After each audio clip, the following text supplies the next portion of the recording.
រឿងបរោះកាត់ថ្មមានបរោះកាត់ថ្មម្នាក់ខំប្រឹងធ្វើការជារៀងរាល់ថ្ងៃ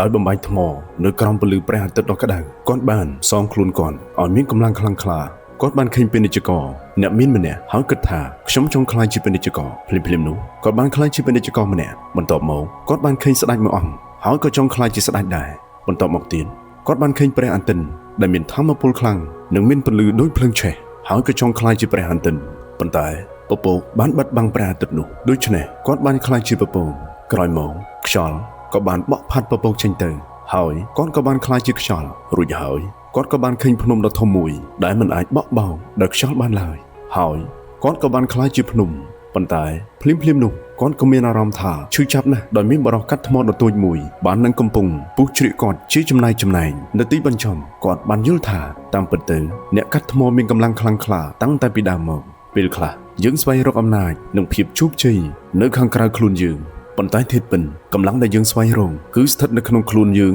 រួចទៅហើយ